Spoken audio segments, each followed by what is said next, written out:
management esteemed small s, presence small p. அதே மாதிரி இந்த செயின் டாட் வச்சுட்டா ஒரு ஸ்பேஸ் விட்டுட்டு போடணும். எப்போவுமே ஒரு ஸ்பேஸ் விடுங்க. பண்ணிட்டு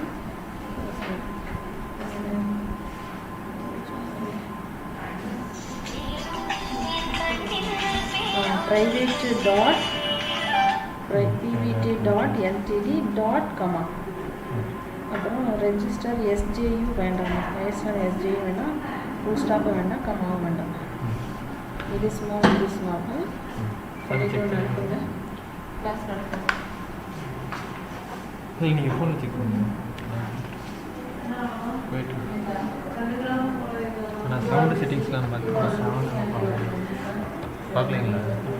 இப்போ இன்ஸ்டால் பண்ணிவிட்டு அடுத்து யூஸ் பண்ணிடலாம்.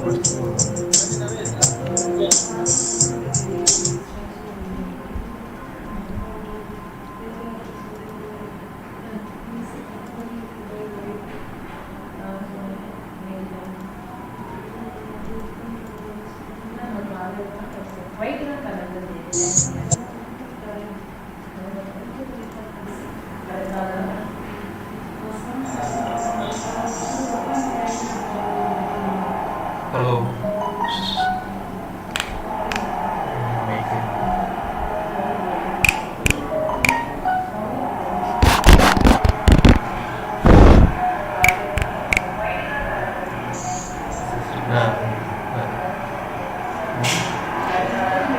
நீங்கள் இன்கேஸ் வேணாமல் இதை மியூட் பண்ணிடுங்க. நம்ம அங்கே உள்ளே வரதான் இருக்கும். ஃபஸ்ட்டாக பண்ணுங்க. அப்போ என்ன, நீங்கள் வந்து இதுதான்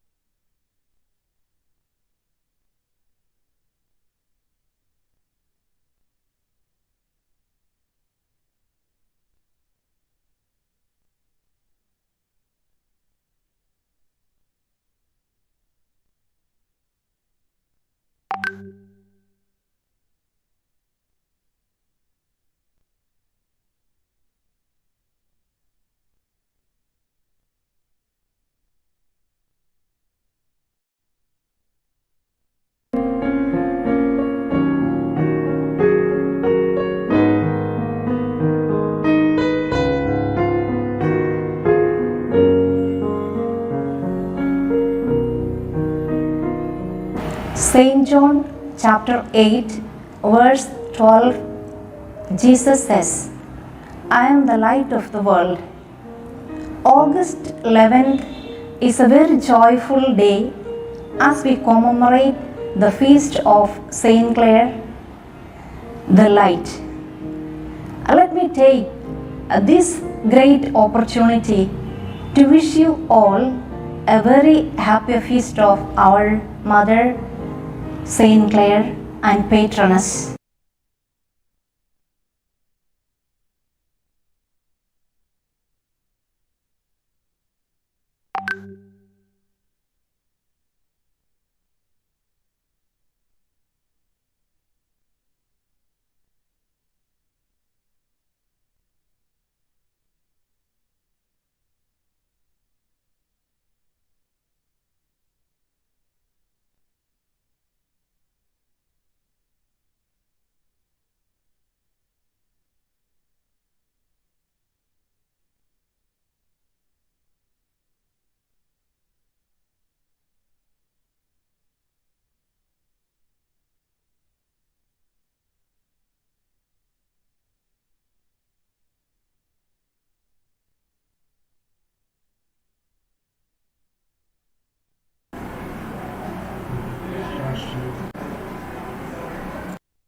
today.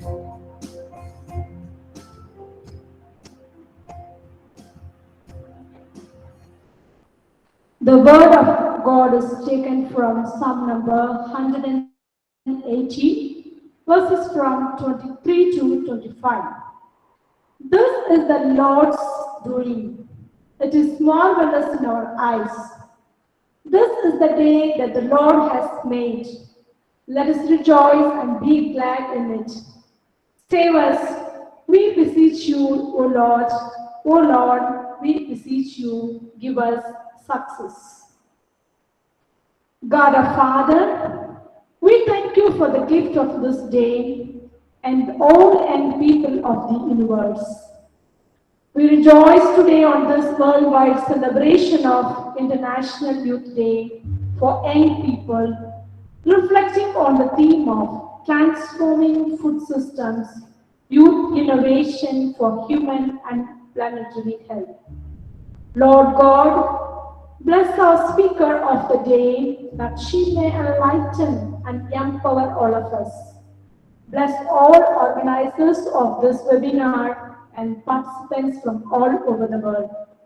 In a special way, we ask you to bless all the youth gathered for this webinar and the worldwide, that they might give themselves meaningfully in transforming the world. May our youth continue to amplify efforts collectively and individually to restore the planet, protect life, and bring innovation. Lord, as we are also in the impact of the COVID-19 pandemic, related to its effect on human health, the environment, and food systems, all our young people all over the world may understand the power of themselves, the opportunity which lies in front of them, and their responsibility for tomorrow. Help them to journey to everywhere, to share the love of God by their words and actions to bring change. May they serve those in need and tend to the poor in spirit. Lord, may this webinar will promote innovation and knowledge exchange. Give our youth the grace and courage to step forward in faith and hope on the road ahead. Transform us, empower us to give ourselves to the world. We ask all this through Christ our Lord. Amen. In the name of the Father, and of the Son, and of the Holy Spirit. Amen. Amen.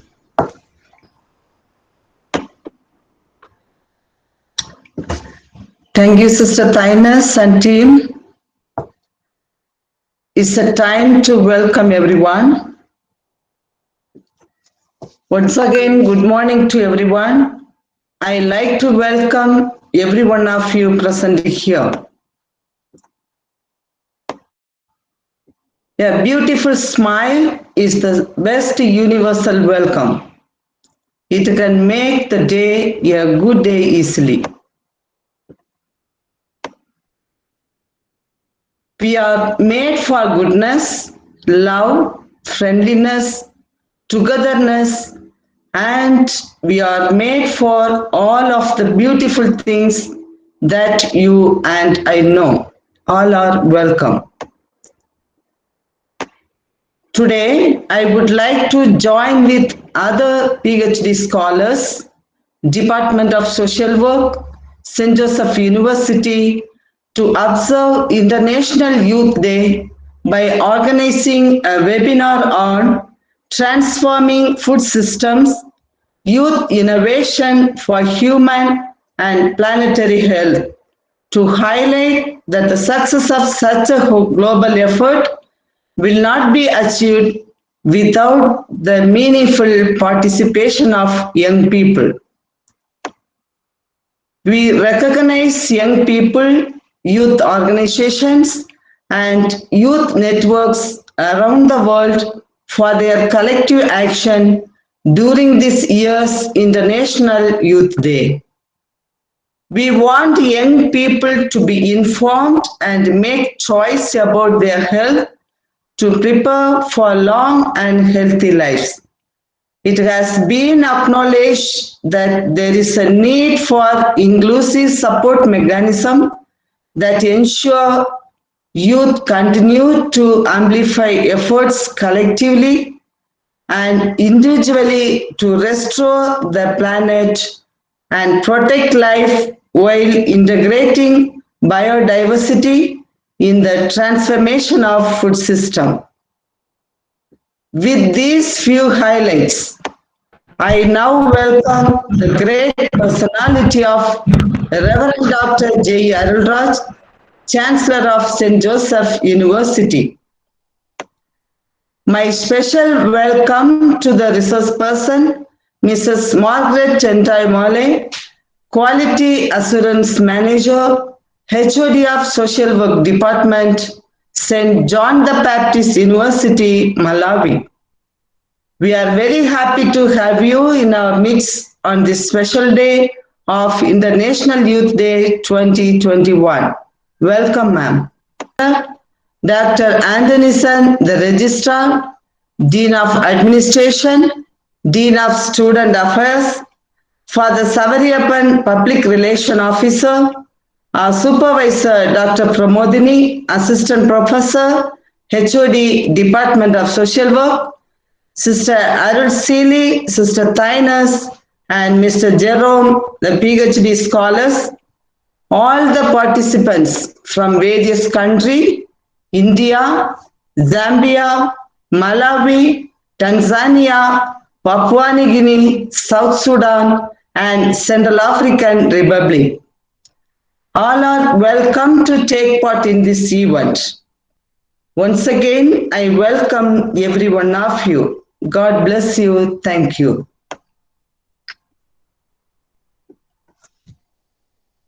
The end of the session, the feedback link will be provided.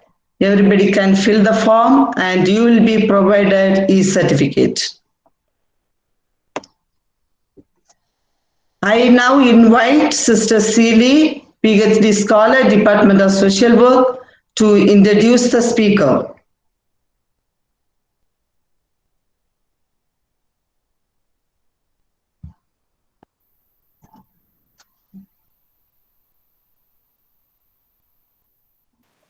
Hello. Yes. Okay.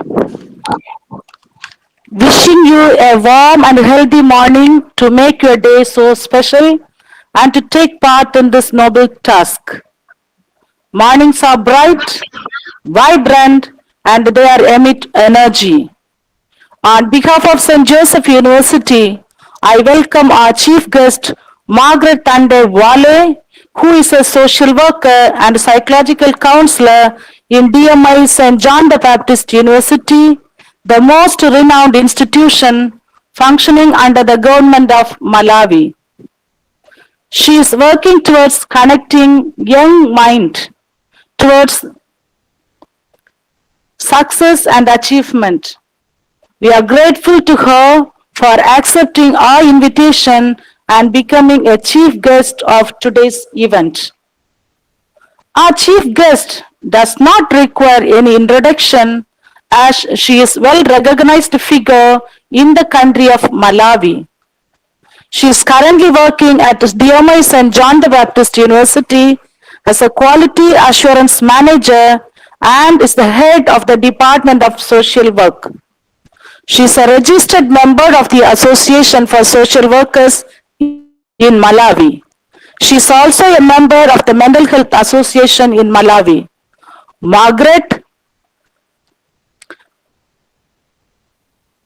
is a member of the Pan-African Game Charges, which is a movement of young African empowered women working for others. Margaret is an ambassador of Future Focus Empowerment Institute, which assists young people in collective efforts to improve socio-economic and environmental outcomes for themselves, their families, and communities and nation at large.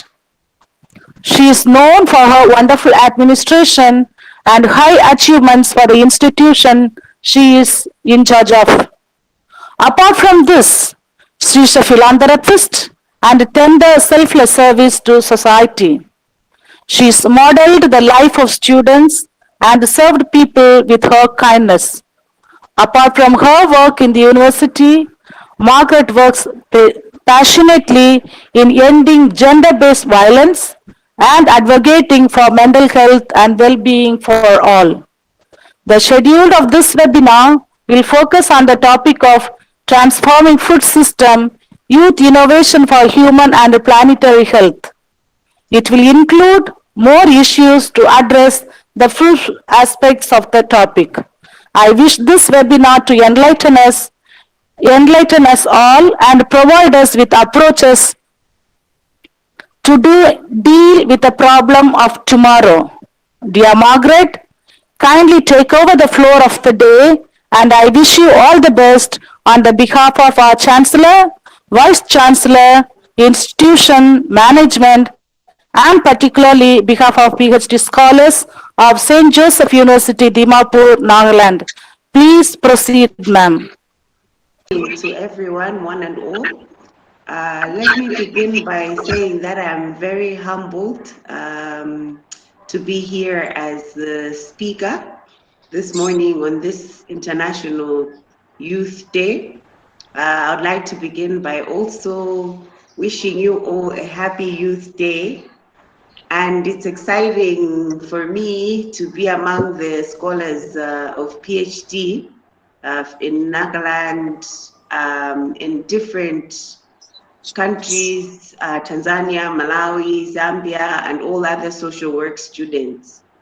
I have already been introduced, but I just wanted to add something to say I understand and I know people from Nagaland because I was in Northeast India myself for 2 years, where I was doing my master's in Assam, particularly in Tezpur University. So I got to interact with a few people from Nagaland, and that was one of the northeastern states that I had no chance to visit, but I'm glad that today I have this opportunity to interact with people from Nagaland, which is exciting for me. So this morning, I would like to go into what we're speaking about today. So today is World Youth Day, and this year we're talking about transformation of food systems by the youth, which are innovative enough to be able to promote human and planetary health. So that is the health of every individual, but the planet at large, be it the environment and everyone that is living in the system. Now, I wanted us to look at a brief background for us to be able to understand where does this theme come from? How did it become to exist? Why are we talking about transformation of food systems at a time like this? What is so important about these food systems? So, as you might be aware, the UN every year hosts the Economic and Social Council Youth Forum. And in this year, 2021, this Economic and Social Youth Forum took place in April on the 7th and 8th, which was done virtually, of course, with the pandemic. And during this forum, the youth were called together to discuss issues about the COVID-19. And in their discussion, the issue that emerged was the inequalities that were seen in the food systems that we have in the whole world, in the entire world, because the pandemic has exposed us in terms of the challenges that we have in our food systems. So when we talk about these food systems, we're talking about not only distribution of food, but also we're talking about production of food. And of course, we've seen that the pandemic has been able to reveal the fact that a lot of people have no access to food. We've seen people during the lockdowns struggling because people live on hand to mouth in most of the countries in the world. And most of the people joining this forum today, I believe, would agree, because we come from countries that have low income status, where we have a lot of people that are living in poverty. And this is something that has been exposed even more with the pandemic, because people live on hand to mouth. People live on moving around and asking for food. And where people were asked to stay at home, this revealed that people were not able to eat. And people were not able to access food because they did not have the resources. They do not have the land to be able to even be able to produce anything on their own. So now those stay-at-home orders were things that heavily affected the world. And this is something that came up in this Economic and Social Council Youth Forum. Also, the fact that our food systems are some of the things that are bringing out health issues that we have, current health issues that we have. Talk about issues of diabetes, talk about issues of blood pressure. All of those are linked to our food systems, what we are consuming and what is happening in our environment. Now, all of these things are the things that have held most of the challenges of the COVID-19, because we've seen issues of obesity, we've seen people struggling with diabetes, and those have been people who have been more vulnerable to the virus, and there've been people who have succumbed to the virus, and that's why we've seen high levels of death because of these complications or underlying issues that these people have. Yeah, so we've seen that this pandemic, during this forum, it was indeed revealed that this pandemic has really affected the human health, the environment at large, and the food systems. Now, when we go back to because we're being called and challenged during this World Youth Day to be able to come up with innovative solutions that can be able to transform food systems. It's exciting that we're talking to people that are doing PhD, because I hope that this discussion that we're going to have today could yield us being able to carry out research, to be able to bring out empirical evidence that can be able to support and complement on the same. So when we talk about food systems, but we need to understand what these food systems are. Yeah. So when we talk about these food systems, it encompasses, it and affects both the production and distribution of food. So we're talking about not only the how food is produced, but also we're also talking about how it's distributed. And when we talk about food product, in terms of production in the food systems, we're talking about a number of issues. The first issue being wages and working conditions of people. Yeah. So these people, the wages and working conditions of people that are producing food. Now we've seen that during this pandemic, most people had to lose their job. And also, most people that were obviously previously working in these environments that are producing food have low wages, wages that are below the minimum requirements. And you find that the working conditions that they have are poor, and they cannot be able to sustain themselves for them to be able to maintain good health. And this is something that, of course, has been exposed also because of the virus in the pandemic, because when people like them become infected by the virus, they become victims that are succumbing to this virus. And then also, it also looks at, so it's also not looking at just the wages and working conditions of these people that are producing food, but also it's looking at where is this from the production to where people are working, where they're providing services for food, whether it's a restaurant, whether it's a grocery store. So all of those people are also part of these food systems, because they're people that are trying to help us be able to access the different food that we consume. And then also when we talk about the same production, we're also talking about access to means of food production. So when we're looking at the food system, it's also looking at the access that people have to the means of production. So it's how many people have access to means of production. Do they have land? Do they have capital? And then also, do they have production subsidies where they're not going to be able to afford to manage to be able to acquire the necessary resources that would support or complement production that they can be able to do, yeah? And then also, finally, when we talk about this production in terms of the food systems, we're also looking at protection from food production that is related to environmental contamination. So we're talking about what are we consuming that is being produced. So whatever is being produced, of what quality it is. Now this links more to the health issues that we have presently. You'll find that there's a lot of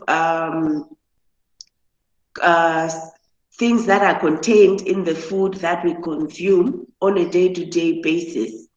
That is things that affect us and our health. And these are the things, our consumptions, the things that we are consuming are things that are increasing these levels of diabetes, blood pressure, and all of these other nutrition-related diseases that we have. Yeah, so all of these are things that are part of the food systems. And then also not leaving aside when we talk about related to environmental contamination, we're not leaving out the fact that a lot of these factories that are producing food are also those that are affecting our environment. Now, the production, how is it done? How are these industries that are producing food, what pollution are they bringing out? Is it air? Is it water? And this water also is something that is consumed by different people and is also affecting their health. Yeah. So this leads us to the theme that you have today. So as we talk about these things, this is something that should be awakening us to be able to think and consider and look at the fact that how can we as youth be able to come in, to be able to come up with innovative ways that can be able to transform these food systems so that they can be able to promote the health of not only individuals, but the entire environment that we're living in. Now, I spoke about these food systems not just being about production, but also in terms of distribution. Now, when we go into this food distribution, we're looking at issues of the fact that do people have access to healthy food? So having access to food is one thing. The distribution of food could be there. But what type of food are you able to access is what is very important. Yeah.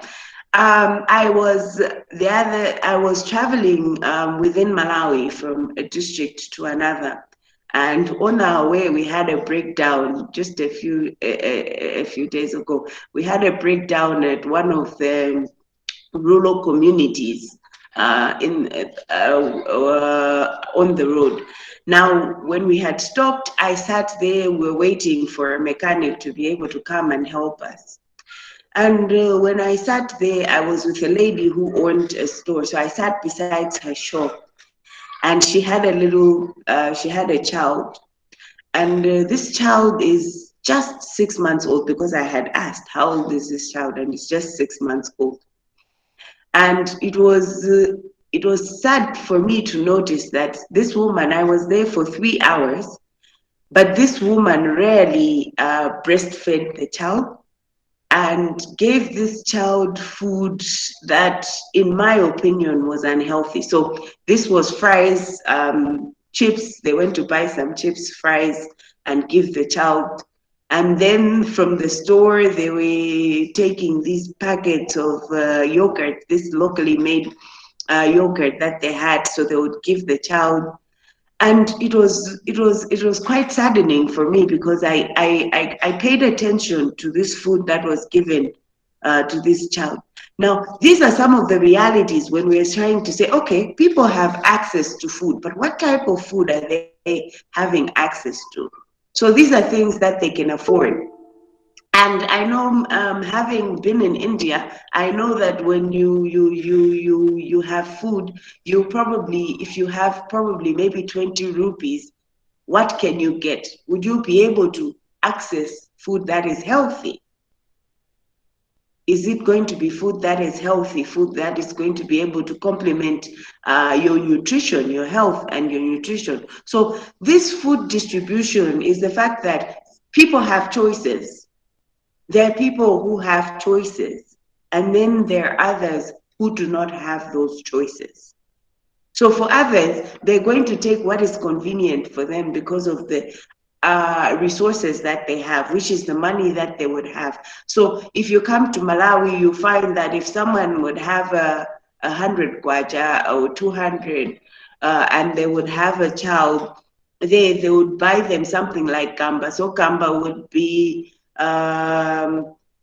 chips. I don't know if I would call it chips. No, it would be something like curls, something that is cheesy, or something that they would give them. They would buy them a bottle of Fanta, which I know is also probably available in India and all other countries. Now, these are things that tell us the reality that, fine, people might have access to food, but what type of food are people having access to? So these food systems also look at not only this production that we're talking about, how this food is being produced, but also is looking at what type of food. If we're distributing food, people have access to food, but what type of food are they consuming? And talk of those of us probably who can be able to afford the food. What are we eating? So on a daily basis, we're eating these KFC. You're going to different eating sites that you go, and then you'll be able to eat and avoid these luxurious food lifestyles. And those are in turn also kind of affecting your health, because you're not balancing it to a state that would ensure that you have a healthy lifestyle to promote your health. So this is something that is, if we connect it to the current state of affairs, which is the pandemic, you see that most of us have been victims or succumbed to this virus because of these food systems that we have, be it from production and be it at the distribution level. Now, when we go back to this theme, we're saying we're being asked as the youth to be able to challenge ourselves, to get involved in transforming these food systems, which will lead to human and planetary health. So we want the entire planet to be healthy. We want everyone in the entire planet to be healthy. Now, I do not run away from the fact that we who are here and joining this celebration are youth, but we are youth that are in social work. And as social workers, we might be asking ourselves, okay, they have this theme, youth innovate, transforming food systems, youth innovation for human and planetary health. If this doesn't concern us, we might ask ourselves, how does this concern us as social workers? Are we people that should be involved in this? Is this something that should concern us or not? Is this not something that concerns people who are in nutrition? Is it not something that concerns people who are in health? Is it not something that concerns people who are in environment? Is it not something that concerns people who are in food engineering? Or whatever other things that we try to detach ourselves. But we need to know that as social workers, we are the people who are working with different individuals, we're working with different families, we're working with different groups, we're working with the entire communities, so that we can be able to support them in all aspects of their life, so that they can be empowered to do things on their own. Now, if they also understand, if we are well knowledgeable and understand these food systems and processes and how they're working, we can be able to promote and come up with innovative ways that can be able to promote human health and the health of the entire planet. So as social workers, how can we as support for this theme? Yeah, because be people who are on the ground working with different communities, coming up with different interventions that ensure that our communities are empowered. We have to be able to come in to complement efforts that are being done by all of these different sectors, be it in agriculture, be it in nutrition, be it in health, and different dimensions. What can we be able to do? So as social workers, we can be able to educate people on healthy habits, food healthy habits. How can we be able to balance our diets? We can be able to help people understand also the importance of having a balanced diet and maintaining a balanced diet, because that helps them to promote their personal health.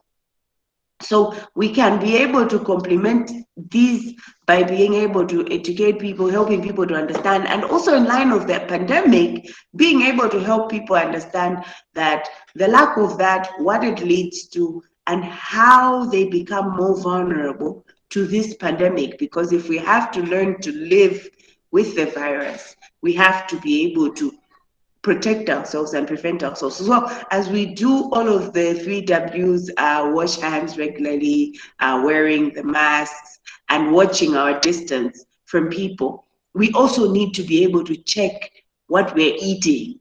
So this has to be complemented to the awareness that we're providing in regards to the COVID-19 information. This is a message that we're not seeing coming in more or coming out more. Yeah, we also need to be able to come in to advocate, because as social workers, we are advocates. We advocate for people, we advocate for services to be made available, we speak for people, but also we ensure that people who have to work are working. And what do we need to advocate for? We need to be able to come in to advocate for improvement of working conditions for people in food production. So their wages, be it in restaurants, be it in grocery stores, be it in places that are in factories or industries that are processing or producing different types of food. We need to be able to advocate for that. But also, we need to be able to advocate that these companies or industries or different factories that are existing, that are producing food, that they are not doing anything that is affecting our environment. So we need to also be able to advocate for them to be able to come up with innovative ways of protecting our environment, because that in turn is also what is affecting our health. So they need to be able to come up with ways that protect us from different hazards that would come up from them affecting our environment. So pollution, air or water, those should be eliminated. And we need to advocate for those things. We need to promote for them to come up with ways that would prevent that. And then also for quality food to be on the market. So as social workers, we must pay attention to what is being produced and what is being distributed to people in the environment. Is it healthy? Is it not? How can we be able to advocate for people so that it protects people not to consume things that are harming their bodies? There are things that are consuming that would be harmful for their bodies, that would not promote their good health. So as social workers, we need to be able to come up with ways that would be able to support and complement efforts that are being done by people in nutrition, people in agriculture, people in different businesses, different entrepreneurs that are coming up with different companies, collaborate with people that are in food engineering, so that we can be able to come up with ways that would bring out food that is something that is consumable, that is something that does not affect or have an impact on the health of all individuals. So all of these improvements in the food systems that would come up through our advocacy, through our education, would be things that would help us bring in that transformation of food systems, which would lead to the human and planetary health that we require. So today, as we commemorate this World Youth Day, I think most of the times when we have these commemorations and we have these days, most of the times we do not connect them or link them very deeply to the things that we do and what is happening within and around us. So we need to be able to look at these food systems in a way that we're able to understand how these food systems, the pandemic has helped us realize how important it is for us to transform these food systems. And as social workers, we should not be left behind in being part of that movement. And young social workers, for that matter, we must not be left behind in being part of that movement that is coming in to transform these food systems. Now, I would want to challenge all of us that are here today to think deeply and to consider ourselves, to look at ourselves and think deeply on what innovations we can bring about. What are the innovations that we think we can be able to bring about that would be able to transform our food systems? Be it from production level, be it at distribution level. But don't forget that this does not leave out the fact that we need to be able to look at our environment in these processes so that the environment is also preserved for not only our generations, but future generations as well. And also, I would want to challenge us to be able to think on how we can be able to support access to healthy food by all people so that everyone can be able to access healthy food, be it poor families, be it those that are in middle class or even in the upper class.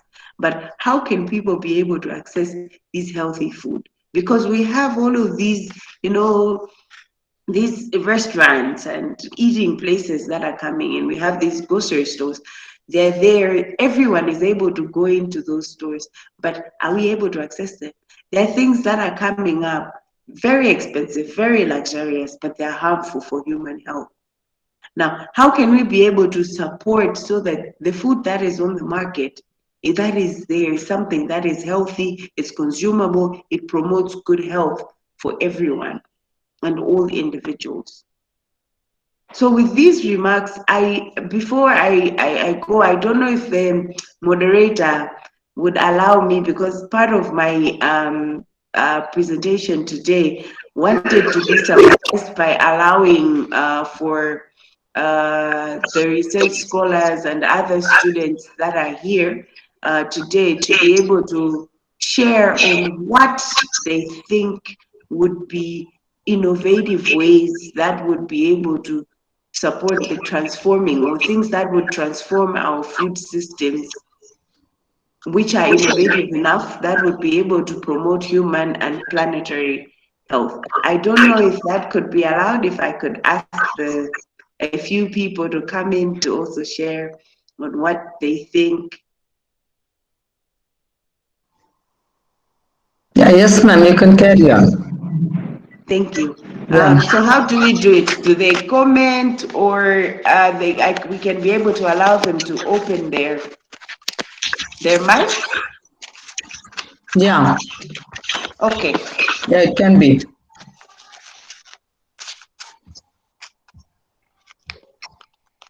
So if anyone has something that they think they can be able to comment on the theme that we have today, how can we as the youth be able to come in to support these food systems?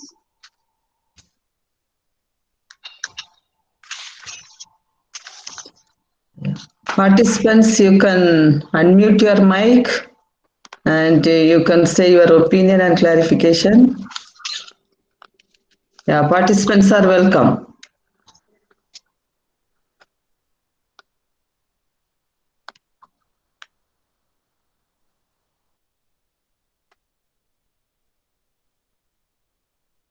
Maybe we've given a mind provoking. We've given them some. We've provoked people's minds.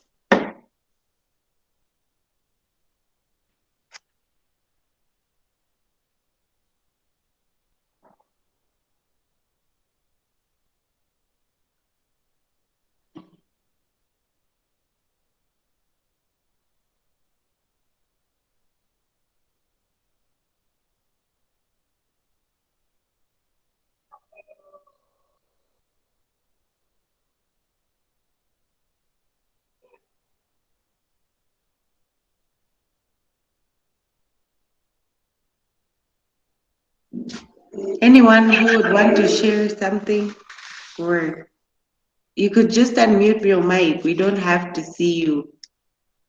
Just to comment on the theme, because I had hoped that this would be something that we can interact, because this is a day for the youth. So if we have to be proactive, we have to be able to come in and, support the theme and My dear students, ma'am, this is Dr. Pramodini Marema. yes, I'm the yes, HOD of Department of Social Work. My dear students, this is a chance for you to interact with ma'am. Now you are getting a very good opportunity to share. You all are at the youth stage, so you may know much better than the old fellow what is happening around you. So feel free, take the opportunity and share with ma'am so that we can learn from one another.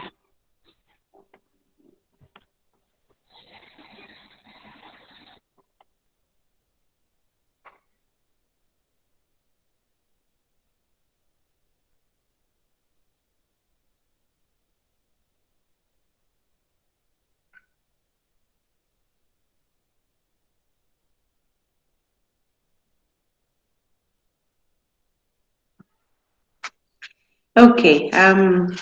Maybe this is something new. Like I said earlier, I think maybe the attitude that we have as social workers is sometimes these are things that we don't really look at because this looks more scientific. When we look at the theme, we consider it to be a bit more scientific probably, and we look at it as something that is not connected to us as young people. Sometimes we want to detach ourselves from these issues, from things that we think are beyond us, because as youth we want to enjoy and be free and have our freedom. But I think the pandemic has shown us that it's time that we rise as youth and young people, because our generation is what is being seen to be at least surviving from the virus, where we've seen most people from the middle to elderly age, mostly more victims, and most of them are the ones that have succumbed to this COVID-19. Now, if we do not arise as the youth now, we don't know what is going to happen tomorrow, because this pandemic doesn't seem to be running or going away. It just seems to be coming in phases, and it's like evolving. It's something that comes up with an evolved. I'm not saying that young people are not dying from the virus, but I mean the older generations have been seen, statistics have shown that. And even when the messages are coming out, the priority is given to the elderly and those from the middle age, and those are the ones that we've seen succumbing to the virus. Now, that's why as youth, we need to start coming in to be able to transform not only our environment, not only our communities, not only groups, but it has to start from us. It has to start from our lifestyle in terms of food systems. What are we consuming? What are we producing? How are we complementing the different food systems, be it at production, be it at distribution level? As youths, we could also be people that could come in to produce different things also that are healthy. It doesn't stop us from organizing ourselves to come together to say, okay, we can come together, we can be able to produce food that is of quality, food that is accessible to all. And it's exciting today that we have research scholars. So help us complement in these themes that are coming up in commemorations, different commemorations. Help us in coming up with studies, papers, right? Research papers, and educate us and help us understand through empirical evidence on what transformative ways can we be able to come up with that in the food systems. Help us bring to light and in reality on the gaps and issues that exist in the food systems that we have all over the world in different countries. Help us to understand how the food systems that we have is affecting our is something that is promoting the high number of deaths that we have for COVID-19. Help us understand how these different food systems are affecting our health. What are we consuming? Help us to understand how we are being exploited as individuals to consume different things that are not good for our health. Help us to understand what is healthy for us and what is not healthy for us. So in our different research areas that we're doing, we could come up with papers, we could do different things, we could be able to complement all of these interventions or issues that may come up that would be able to support this.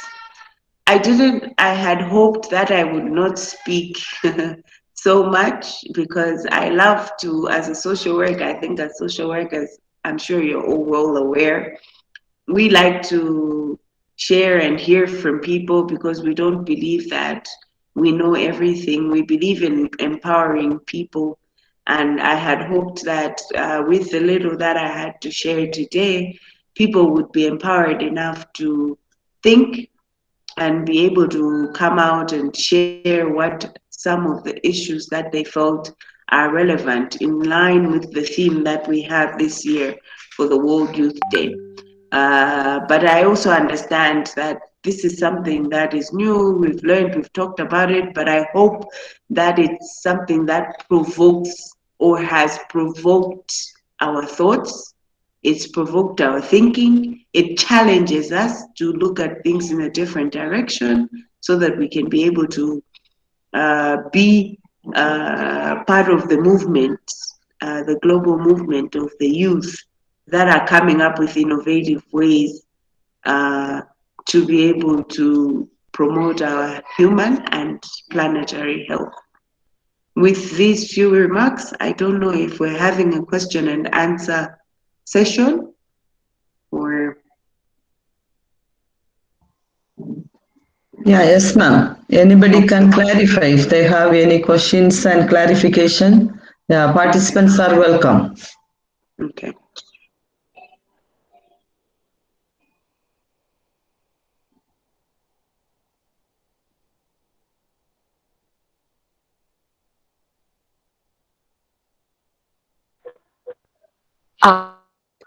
Hello, ma'am. Good morning, Yes. ma'am. Good morning. Hello, ma'am. I have one question, ma'am. Can Okay. you please tell us about how can social worker help with food insecurity? Food insecurity. Yeah, ma'am. Sorry, If I got it correct, is that food insecurity?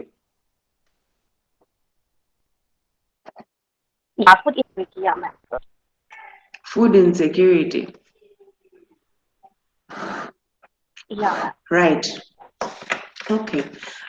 See, when we were talking about these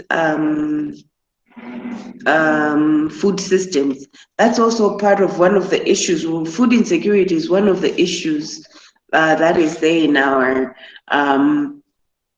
food systems. And when we look at the food systems, the food insecurity would come up more on the issues of distribution, in terms of food distribution, where people do not have enough food, because the insecurity is where people do not have enough food to be able to sustain them for the period throughout the year, basically. So, as social workers, what can we do to support and complement food insecurity? We have different interventions and initiatives that are happening all over the world. We have so many NGOs. This is something that I always have a challenge with. We have so many NGOs because food insecurity is also linked to issues of poverty. So you find that it's not that people don't have food, but they don't have enough food that can keep them throughout the year. They might not be eating every day. So as social workers, what can we do? Empowering them, the communities, improving their socio-economic statuses by coming up with different interventions that would be able to empower them. So be it empowering people in the community, be it women or young people, so that they can be able to, if it's people that can't go to school, so obviously supporting education and promoting education for those that can be able to go to school. If it's those that cannot be able to go to school, if it's young people or women, we would have to equip them with different skills, train them in different areas, be it business, be it different productions, so that they can be able to come up with, to be able to start maybe businesses or be able to engage in different activities that are income generating.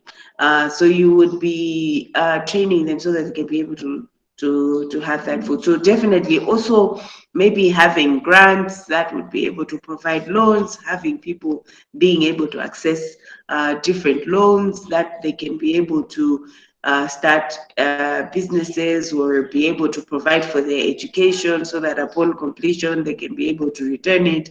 If it's businesses, so that they can, if it's a loan for a business, then they can be able to start a business and then be able to earn something that would generate an income.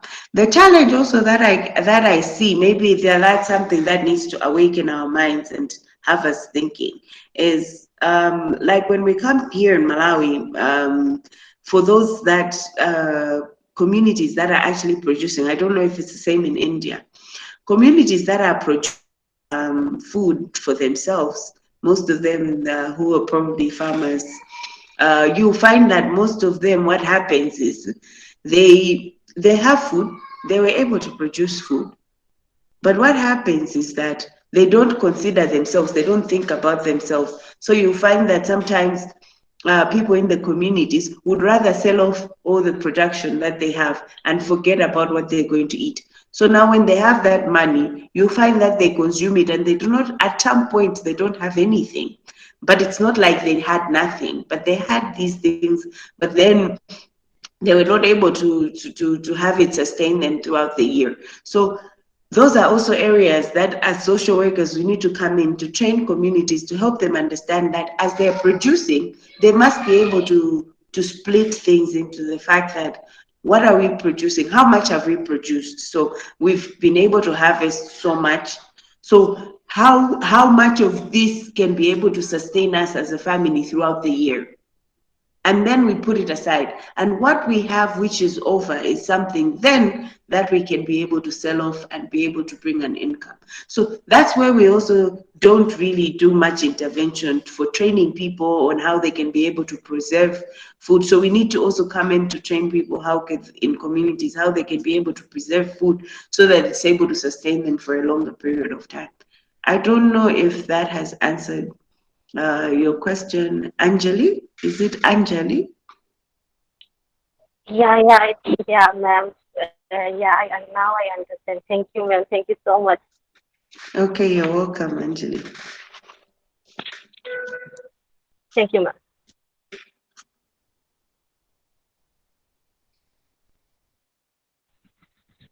Ma'am, one question is come up from the student side. She is asking, according to your experience and knowledge, is it easy or difficult to open an official group for social worker, and what problem does it overgoes?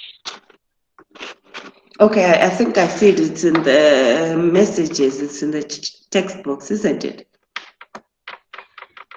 So it says, according to, my experience and knowledge, is it easy or difficult to open an official group of social workers, and what problems does it overgoes? Wow.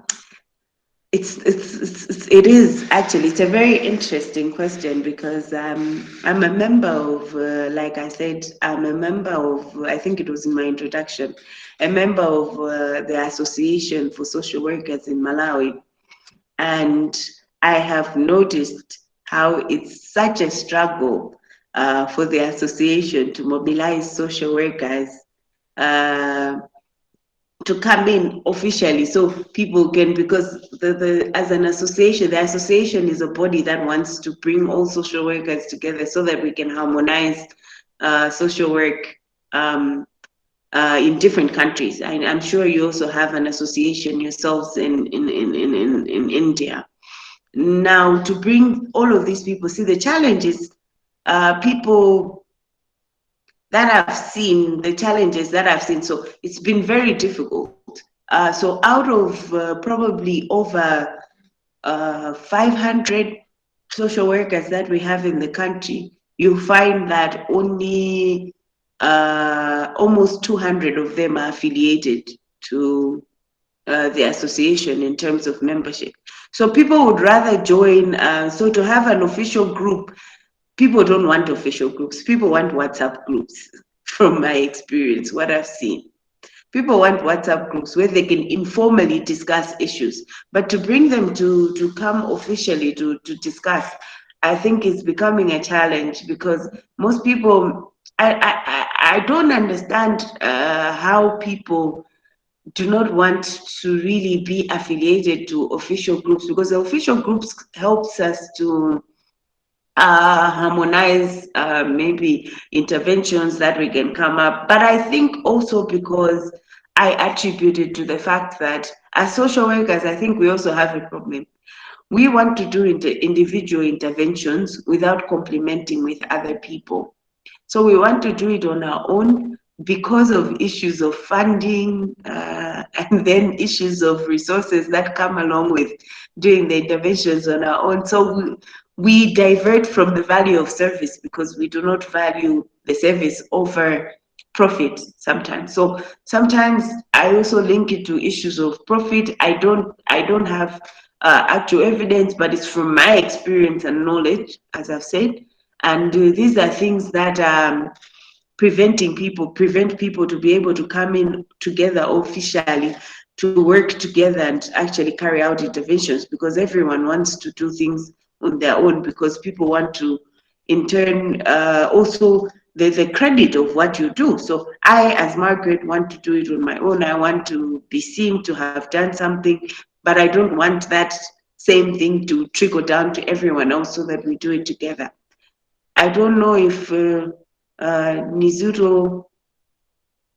I don't know if that answers your question. I can't fully really tell because I haven't myself really pulled people to officially come together to really work on something. But from my experience and knowledge and what I've seen happening here in Malawi, those are some of the issues that I've seen. Yeah, ma'am, another one more question from the participants through YouTube. Replacing harmful use of pesticides with manure, promoting vermicomposting and the like will help minimize intake of harmful chemicals that seep into the food chain. Oh, thank you. I think that was a comment on what I had asked for, what we think are innovative ways that we can come in. So yes, those are things that we need to protect people from. And because I also agree that we need to protect people from these harmful, toxic things that people are consuming, which are harming their body. So we need to have serious checking of these food productions that are coming up, so that we can be able to protect people in that line. So just to comment on what was already commented, I don't think that was a question. Yeah. Okay. Then another question from Sister Celie, you are asking, let me. Yeah, she sent by YouTube that hunger is one of consequence of a troubled global society, unbalanced by extreme inequality and the proximity of environmental limits. In this situation, how can we feed the world? How can we feed the world? Wow. I wish I had the answer to that. How can we feed the world? I think that the question needs to be, sister, I think it came from a sister. Sister, the question should be, how can we help the world to feed themselves? So remember, as social workers, we are helping people to help themselves. So we would want to empower people so that they can reach a certain level. So as social workers, our success should be determined by, maybe this is something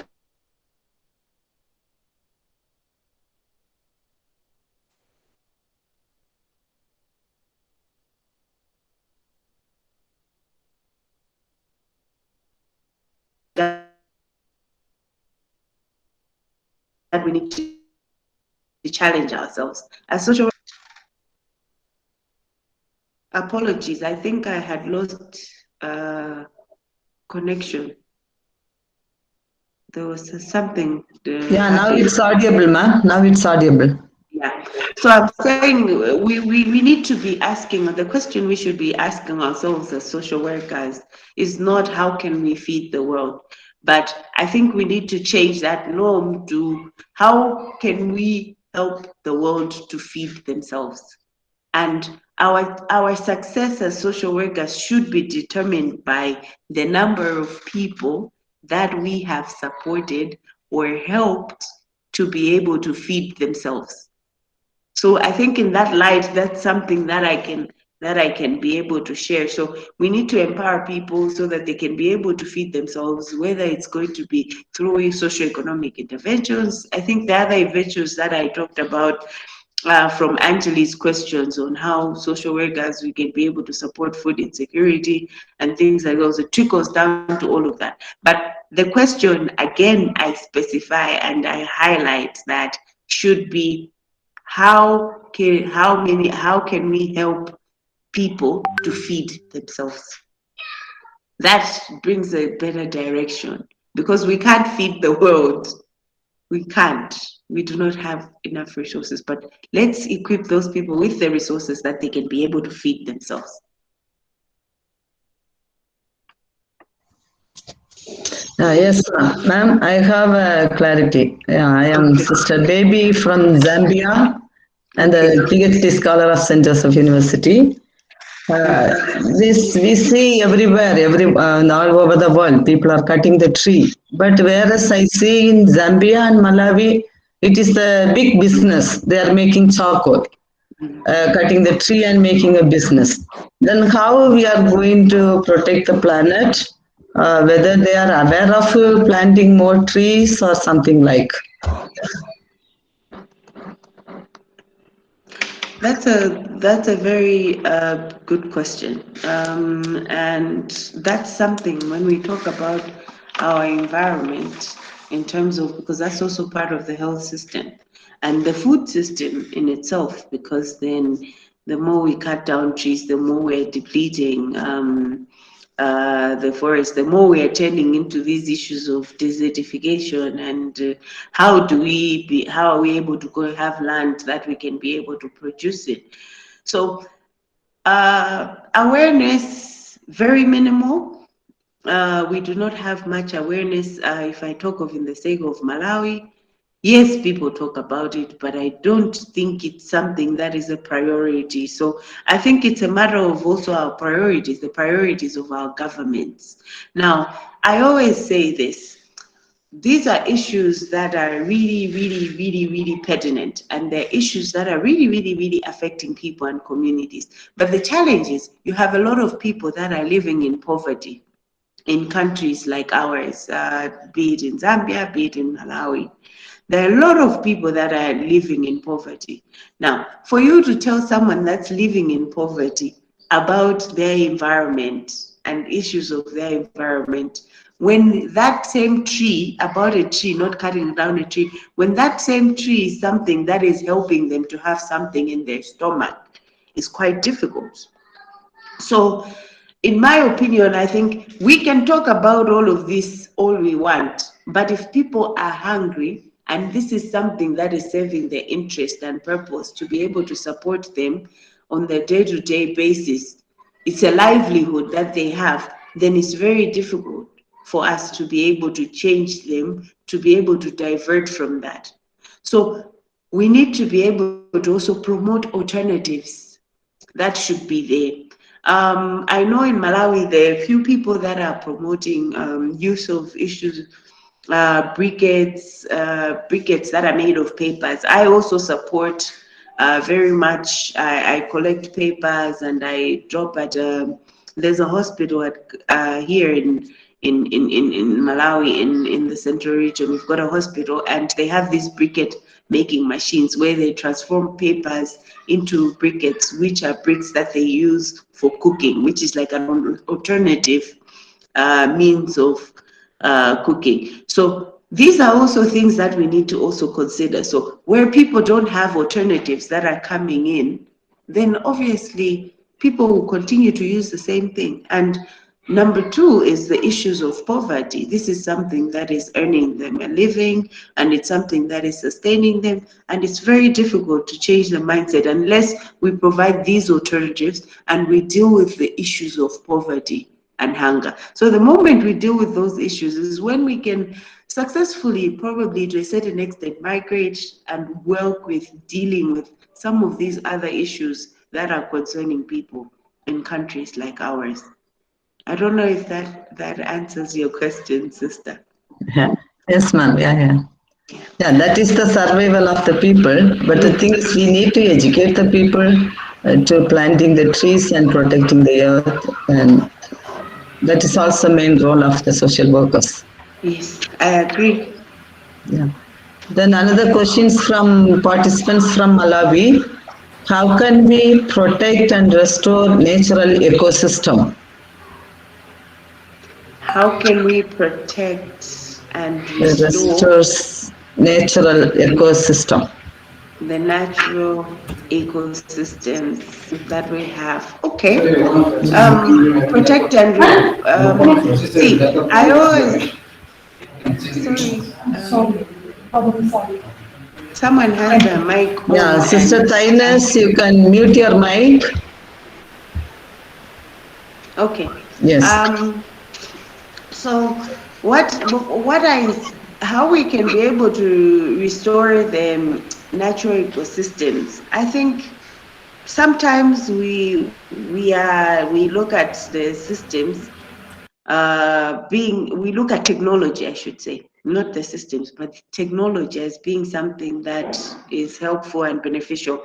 Our generation seems to be looking at the technology as things that are helpful. Now, those issues of sustainability, there are issues that are coming, that are coming in when we look at sustainability. So when we try to understand why we talk about sustainable development, is when we can be able to also support these things. So we're coming up with different technology, we're coming up with different things that we're bringing into the environment, the human environment, and all of these things are things that are affecting and depleting that natural ecosystem. If we go back, sometimes we always say, let's go back and try to pay attention to what is happening or what was happening in the past. How were they able to preserve the ecosystem in the past? You find that the ecosystem in the past and now is different. Why? Because of these issues of technology. So the thing is, let's start looking at our systems and saying, okay, what is coming into the system that is affecting this ecosystem, is helping to cut off the cycle that is there in our ecosystem? What are the things that are there that are cutting off the cycle? What is hindering or affecting the cycle from processing and continuing as it should? So those are the things that we must be able to deal with. So be it if it's industries, how can we be able to make industries to refrain from maybe, say, releasing certain toxic gases, or maybe even shutting them down and saying, no, you know what, you're bringing more harm than damage to the environment than you should. I also sometimes look at it from a direction that our leaders, the people that lead us, are people that do not consider such factors. Because, say, even if we look at the General Assembly, the UN, when we look at it, we have these issues of carbon credits and things like those, which is something that says these carbon credit issues, where they're talking about you, as India, how much carbon credit are you releasing? How much carbon dioxide are you releasing into the gases are you releasing? Now we're saying, okay, so countries that are highly industrious are people that are omitting a lot of carbon gases. But then they're saying, okay, because other countries are releasing very less carbon gases, what do? We buy from them carbon credit. So now we're buying from them so that we can have that extra effort to do that. Now, how does that help us restore our natural ecosystem? Because we're still promoting these things from happening. So it has to be something that is complementary, something that comes in to say, okay, people come together and then they discuss and they're able to work out a strategy that looks at our environment. We have to be able to look at the environment and say, okay, this is the ecosystem. Where in the system are things being affected? And what is affecting the system? Do we remove it? Or do we do it better? How can we improve it? But the challenge is the priorities that we have maybe to do so. But in my thought, I think that's something that can be helpful. I hope that answered the question. Some suggestion from the participants that promote more soil study. Yeah, that is helpful so that we can understand. These days, there's very few soil study. We only know loam, clay, and things like those, but we're not looking at the current soil that we have. Yeah, important. And I think there's another. Yeah, another question, that is, how would we increase food production without expanding agricultural land? That's an interesting one. How could we increase food production without expanding agricultural land? Of course, yes, technology is coming in to say, okay,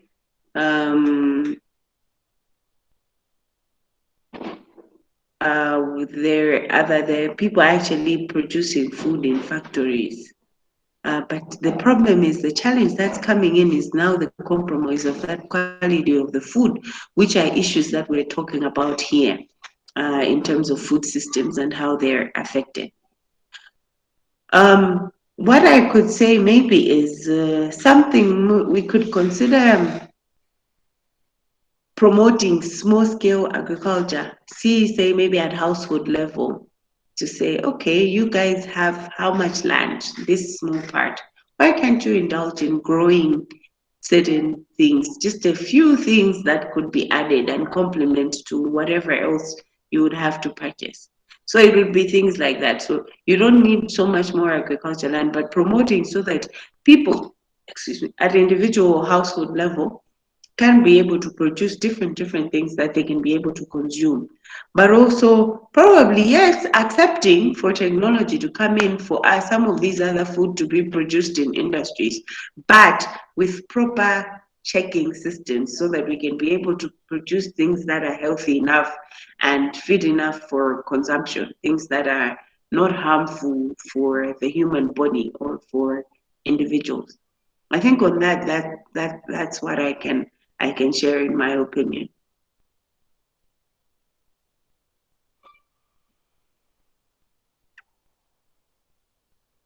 Here, can we get the food transformation in near future? The food transformation in the near future. Future.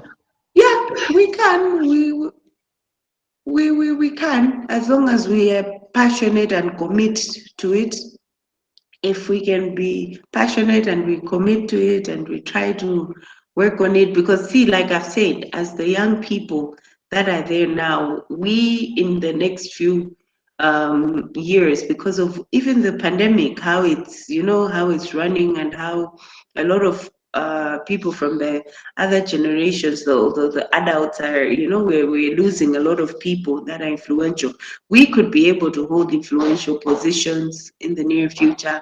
We could be able to lead certain interventions in our communities, in different places, and all of those things. As we work on that, these are things that we should have at the back of our mind so that we can be able to work passionately. So only if we can commit and work passionately in that line, we could have that food transformation.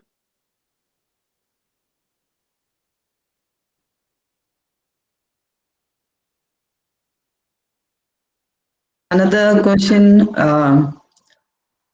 I think it is better to research what best grows in your region. Food transformation can be possible. True. Yeah. I agree. I strongly agree with. Yeah, participants from Zambia. Okay, that's Stella. Okay.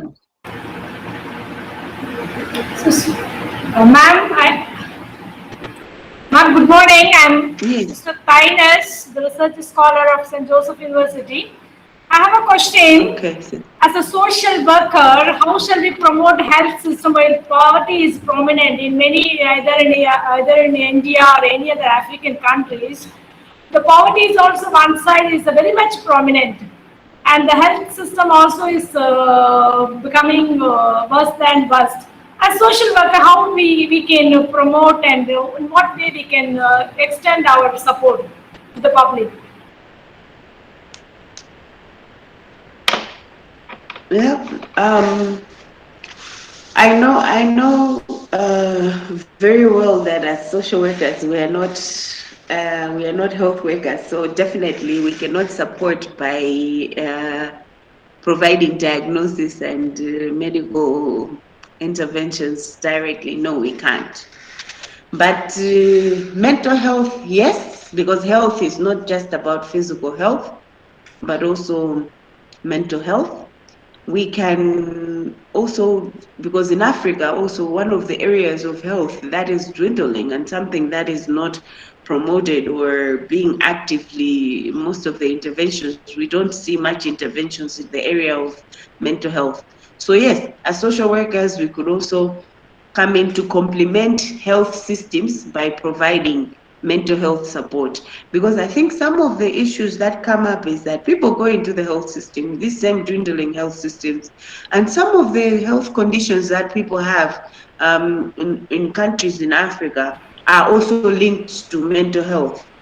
Now, if that area and dimension of their mental health is not treated, these people continuously continue to get sick, and then they're still exhausting our health systems. So for one, we could be able to complement health efforts by supporting the aspect of mental health to be promoted and to be available in the health systems that we have. And also, mental health to be provided to the promoting for mental health services and support systems to be there for health workers in countries like ours. The challenge that we have in Africa is that you have the health services there, you have health institutions that are located at a very large distance and providing for a very large number of people, but you have very few health workers. You have very few resources that are working. These few health workers are there, but they are working also with very little resources that are not enough also. And that is frustrating environments to work in. So we should also be able to complement for mental health services that are provided for these people, so that at least it can also promote their well-being, so that they can be able to work maybe more effectively, more passionately. But also, I believe to also promote for our governments as social workers, we need to organize ourselves to encourage and promote for our governments to be able to prioritize health, because without which we must be able to expose the systems, we must be able to expose the issues that we see in the systems, we must be able to say something and speak out and try to advocate for these health systems to be better, for more resources to be pumped into our health systems. So I think if I were to come in and say promoting health, I think it's the aspect of complementing with holistic type of care of health, with the absence of mental health being there in our health systems, but also not only for the patients, but also for the health workers that are there, but also trying to advocate for governments to prioritize health systems, the strengthening of health systems, these health systems that we have. I don't know if that has answered your question, sister. Yes, ma'am. Thank you. You're welcome, sister.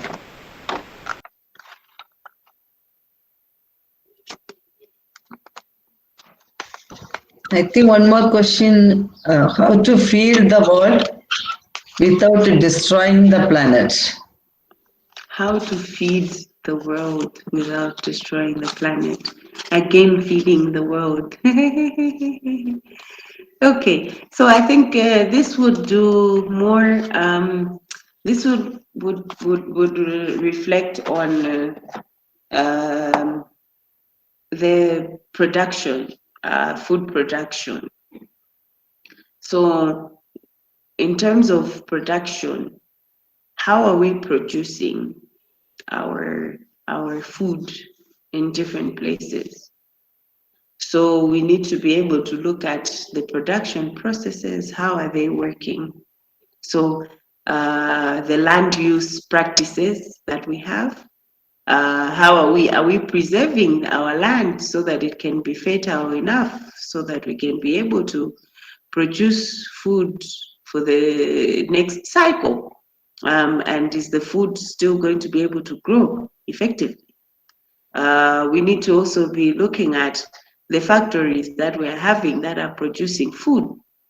Are they polluting the environment? Are they polluting the air, the water that we have, which is affecting our health?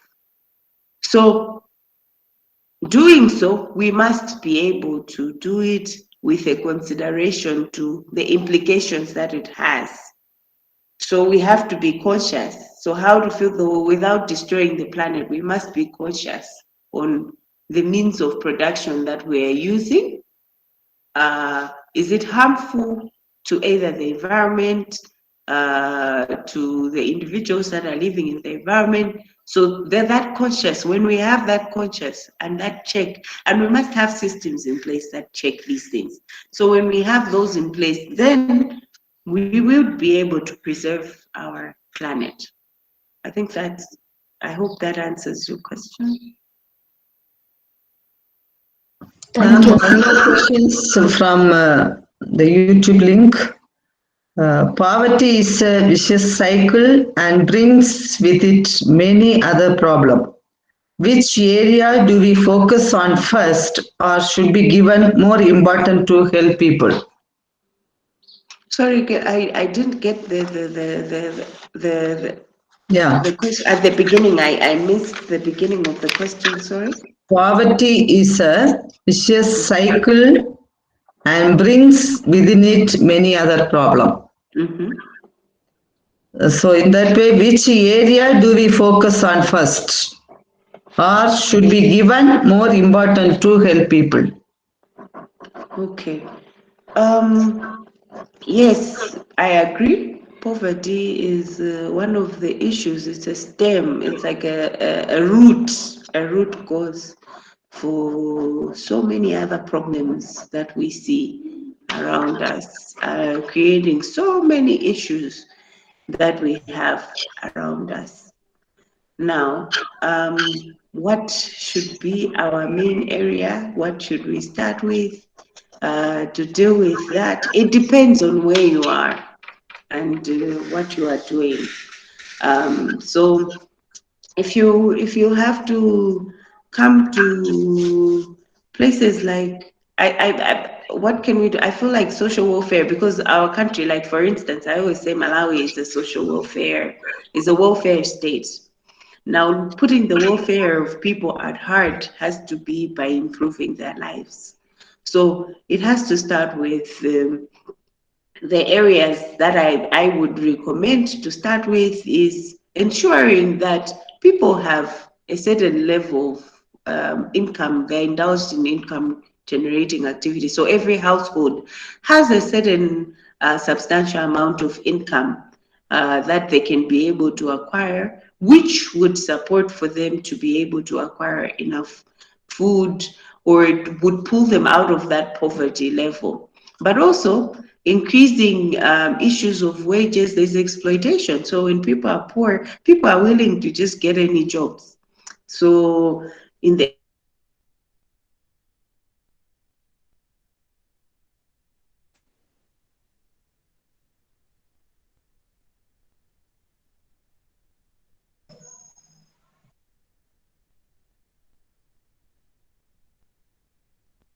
end, they're exploited and issues like those. I'm sorry, I think I kind of lost connection. So it also comes to people also being able to get enough.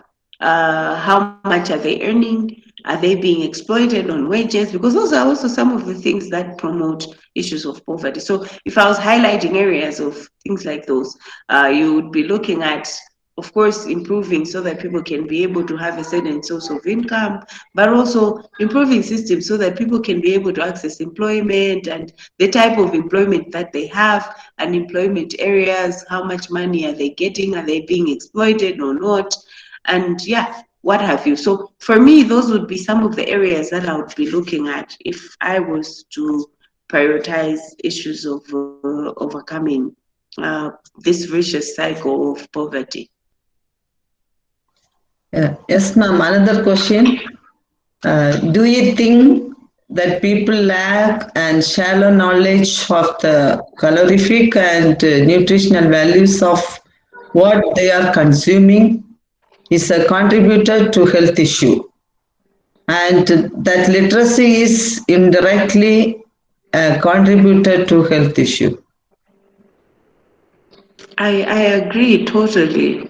I think I also mentioned in the preamble of our discussions earlier, where I was talking about what we consume as a very big contributor to health, and the type of food that we are consuming, the amounts of food that we are consuming, the food that is being produced, some of it is not healthy for our bodies. And in the end, what we see is that we have so many emerging health issues due to issues of diet and nutrition. And also illiteracy, yes, comes in because people are not aware of how the things that we are consuming, we are not aware of how things that we are consuming affect or how they work in our bodies. So also that illiteracy complements the fact that we are able to just eat anything or to feed our children anything or to feed the next person anything, because then people don't know. So it's not just about it's not even just about people who are those that are really living in poverty or people who haven't been to school, who cannot read and write, but also it's about everyone, including you and me. Some of us are not aware also of some of these things that we have. We don't know about issues of nutrition. We don't know what is good for our bodies. We don't know what is bad for our bodies. So we just consume, consume, consume. In the end, tomorrow we are struggling with issues of diabetes, blood pressure, and all of these other diseases and illnesses that are emerging in the present day. So yes, I do think that we do not have this knowledge, and we are consuming these things, and they are affecting our health, and it's contributing to high numbers of poor health in a lot of individuals. Thank you.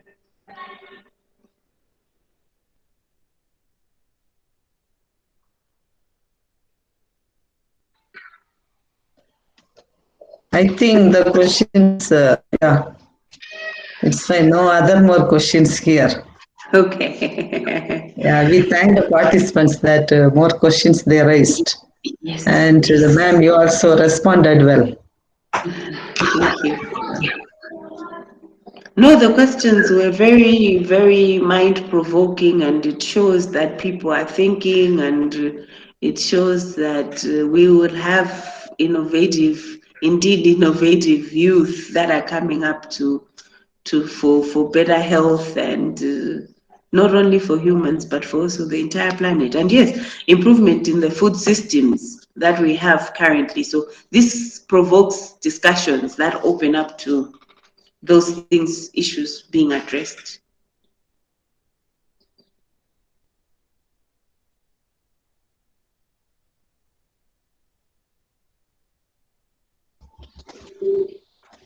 And then shall we finish it, ma'am?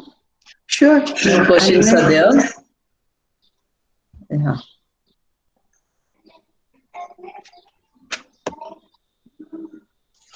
So now I request the participants, you can click your video conference so that we can see some of the faces. So if you open your video, so we can also see you sometimes. Yeah, thank you.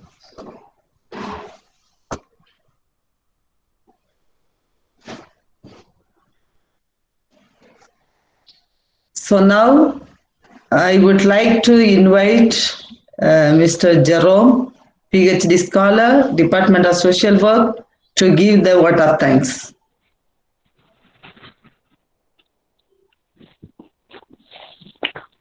Thank you, Sissy Baby. A very good morning to our friends over the globe in Africa, and a very good afternoon to all the viewers in India.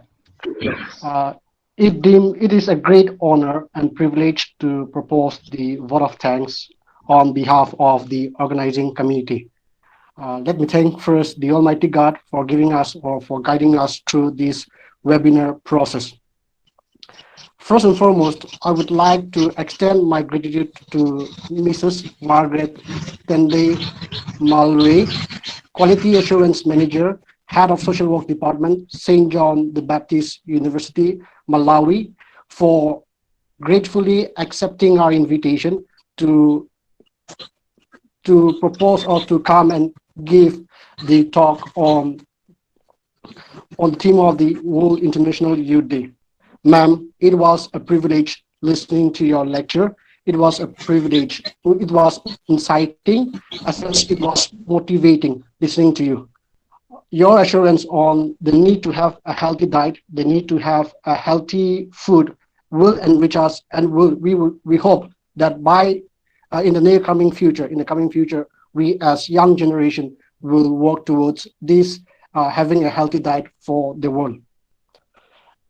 Ma'am, we know that it's you are, in spite of all your busy schedule that you have gratefully accepted and has come to the webinar to enrich us all.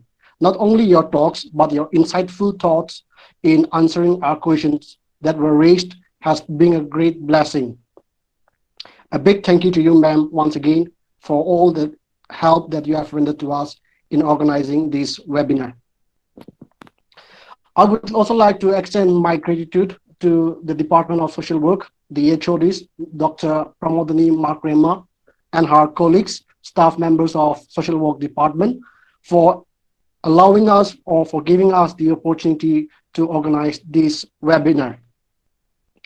A big thank you to the management of St.Joseph University, Dimapur, the Vice Chancellor, the Registrar, the Dean of Academics, the Deputy Registrar, the PRO of the university for supporting us in organizing this webinar. Thank you, sirs, thank you, sisters, and thank you, Father, for helping us during this process. I would also like to take this opportunity to thank all the participants for participating in this webinar. Your participation has enriched the program. Not only your participation, but also your thought-provoking question has led the webinar to a meaningful discussion. Thank you to all the participants. Last but not the least, a big thank you to all the organizing committee of this webinar for contributing in organizing this webinar as a successful event. Thank you to all the organizing committee, the PhD scholars of Social Work Department, St. Joseph University, Dimapur, Nagaland. Finally, before I leave, I would like to quote a thought given by Martin Luther King. It says, an individual has not started living until he rises above the confinement of his individualistic concern to the broader concern of all humanity. Once again, I thank you all for all your attention. Thank you. Have a good day.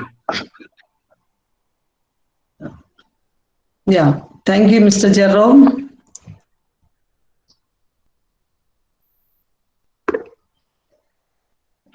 Thank you, Mr. Jerome, and my special thanks to the participants from other parts of countries like Zambia, Malawi, Tanzania, Papua New Guinea, South Sudan, and Central African Republic.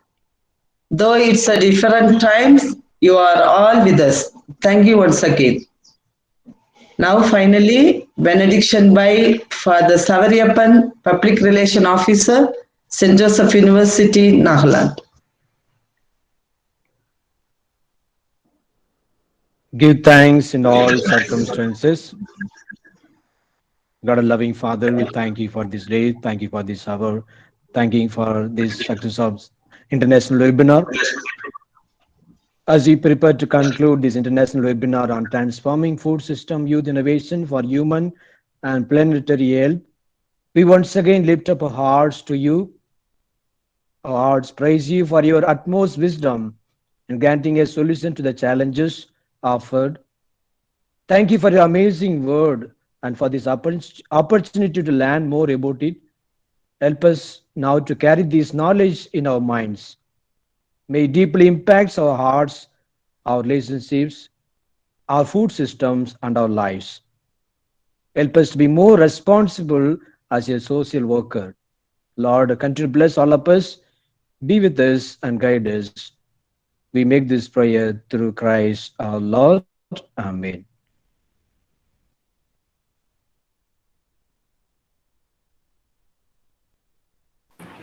Thank you, ma'am, once again. Thank you, organizing committee and sisters from all over African countries and India. Thank you. Yeah, thank you. Yeah, Margaret, thank you for accepting our invitation, and your contribution was great. And thank you very much. We'll keep in touch. Feedback Thank you link so is much. posted. Yeah, participants are requested to fill the feedback. It will be there for only few minutes. So once you filled, you will be receiving the participant certificate. So Are you we are sending the requesting you feedback, to sister? yeah, already we Yes. sent the feedback form. Yeah, you can see the chat box. It's Even not the available in YouTube. yes, the YouTube also it's available. Not yet received. Ma'am In Margaret, Google Meet, it is already posted. Someone was saying Thank you, something. everyone. Thank you, Yeah, bye Yeah, everyone, bye. ma'am, thank for you, ma'am. Yeah, ma'am, thank you so much. participating. Yeah. ma'am, Miss And Dr. Margaret, I am from St. Joseph University. That's a deputy registrar, and also I am doing my PhD. You are most welcome to our university. Please do visit, and we'll keep in touch as a department and as a university. Thank you so much, ma'am. Thank you. Thank you. I will definitely make an effort to visit. Please do, please do. Thank you.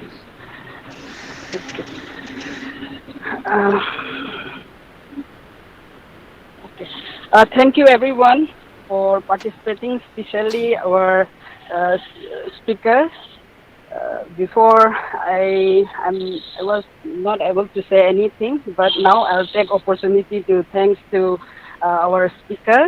And ma'am, in the future, I hope we'll be collaborating, and from your side or our side, we will work together and try to do something for the youth.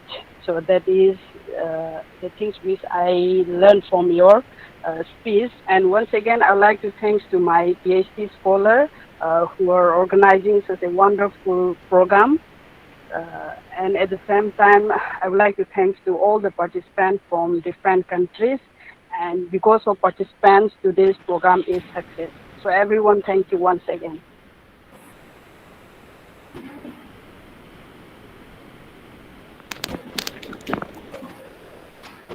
Thank you, ma'am. Thank you It's all. all because of your guidance and the schedule.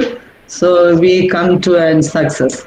Thank you so much, ma'am. Okay. Thank you, Thank you. Sister Devi. Thank you, Welcome, welcome.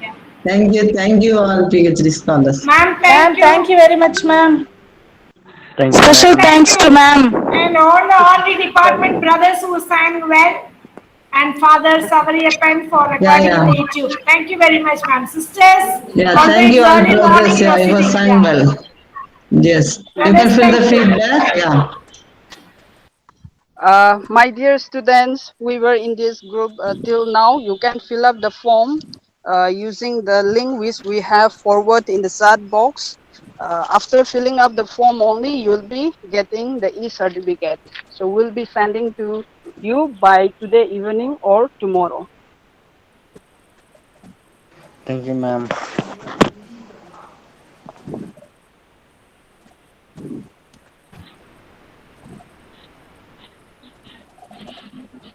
Devyaka, bye. Thank you. It was well organized. Thank you very much, Jerome, Tainasaka, and ma'am. Special thanks to you. Special Thank you, thanks to thank you. ma'am, Jerome, Yes, ma'am. Devi, Thank you C. for all your Thank you. guidance. Thank you very Yeah, thank much. you. And God bless, and we Jerome, keep in touch. Thank you. Jerome, Thank Thank you. keep you. sometime in on. People are filling the feedback. So after 3 minutes, you can remove, but now let it be in on the feedback link. Okay, ma'am. Okay, sister. Thank you, Yeah, everyone. yeah. Thank you, Jerome. Bye, everyone. Have a great time. Same to you all.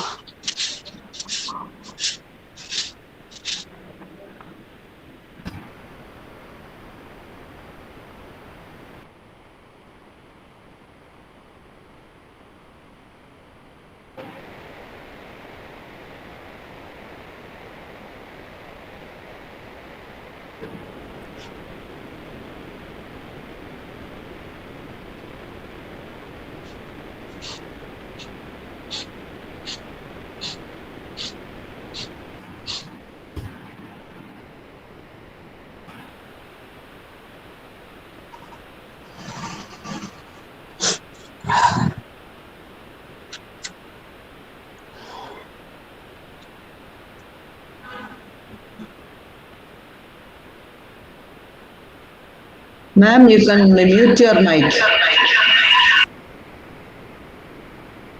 Yes, yes. Regarding the distributions of certificate, we the faculties will take search for it. And regarding the report also, I'll be sending within 1 hour to the PRO. Okay, all the organizer, you no need to worry about the report. I'll be preparing within 1 hour. Thank you, ma'am. Welcome. I'm really happy. Today's program is a great success, and everything is because of your hard work and supportive from the participants. So hopefully in the coming days, the things will be more good, and will be come up with